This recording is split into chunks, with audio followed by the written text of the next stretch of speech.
తెలంగాణ మొత్తంలో భారతీయ జనతా పార్టీ శ్రేణుల్లో ఒక పండగ వాతావరణం. ఉత్తర తెలంగాణలో రైతు సంఘాలలో ఫార్మర్ కమ్యూనిటీ ఓవరాల్ గా చాలా ఉత్సాహంగా ఉన్నారు. అనేక మంది కొన్ని వందలాది ఫోన్ కాల్స్, సోషల్ మీడియాలో వేలాదిగా కంగ్రాచులేషన్స్ మెసేజెస్, పార్టీలకు అతీతంగా నా హ్యాండిల్స్ పైన రావడం జరిగింది. కానీ 3 కాంప్లిమెంట్స్ నేనైతే మీ ముందర పెడుతున్నానో ఈ 3 కూడా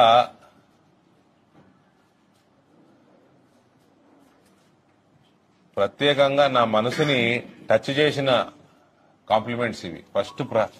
ఫస్ట్ నేను చేసిన ట్వీట్కి, నిన్న నేను చేసిన ట్వీట్కి ప్రధానమంత్రి గారి ధన్యవాదాలు తెలియజేస్తూ పసుపు బోర్డు, దాని ఆవశ్యకత, దానివల్ల జరిగిన ప్రయోజనాలు, పసుపు పంట యొక్క ఇంపార్టెన్స్ మన కల్చర్లో, మన రిలీజియన్లో,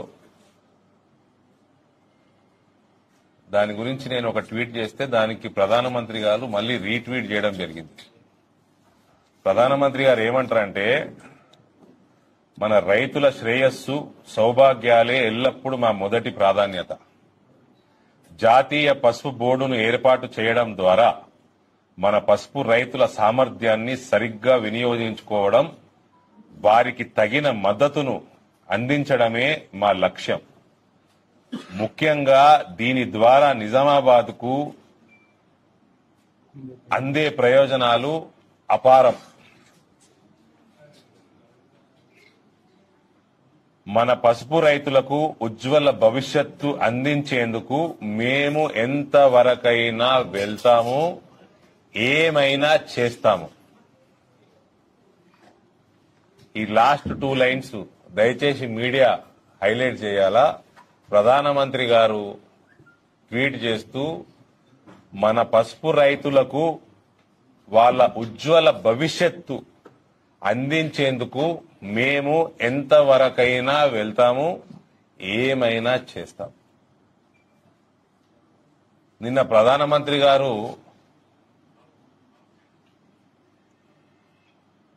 నేషనల్ టర్మరిక్ బోర్డు అనౌన్స్ చేస్తూ ఏదో అనౌన్స్మెంట్ లాగానే చేయలేదు ఆయన. మన పసుపు యొక్క డిమాండ్ ప్రపంచ స్థాయిలో పెరిగింది. కోవిడ్ మహమ్మారి తర్వాత దీని డిమాండ్, పసుపు యొక్క ప్రయోజనాలు ప్రపంచవ్యాప్తంగా తెలుస్తుంది. అందుకని ఎక్స్పోర్ట్స్ పెరుగుతున్నాయి. దానికి అనుగుణంగా భవిష్యత్తులో ఇటువంటి ఆపర్చునిటీ మనం మిస్ కాకూడదు, దీన్ని ఇంకా ఎక్స్పోర్ట్స్ ఇంకా పెంచుకుంటూ పోవాలా అన్న ఒక ఉద్దేశంతో మళ్ళా ఈ బోర్డు ద్వారా chain end to end connectivity, value chain system అన్నాడు ఆయన.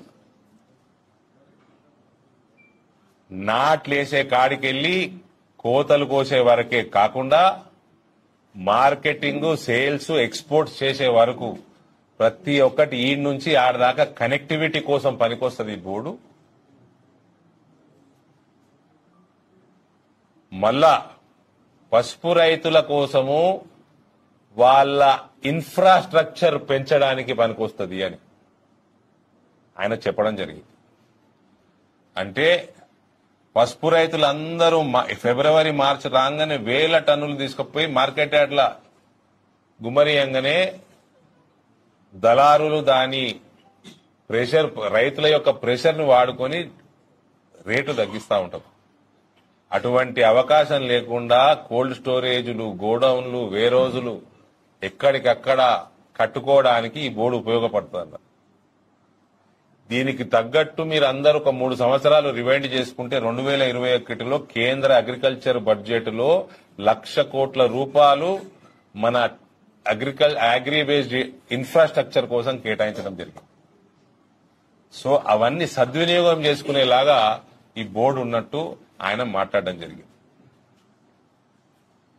దాని అదనంగా ఆయన ట్వీట్ లో పసుపు రైతుల ఉజ్వల భవిష్యత్తు కోసం మేము ఎంతవరకైనా వెళ్తాం, ఏమైనా చేస్తామని ఆయన లిఖిత పూర్వకంగా ట్వీట్ చేయడము ఇది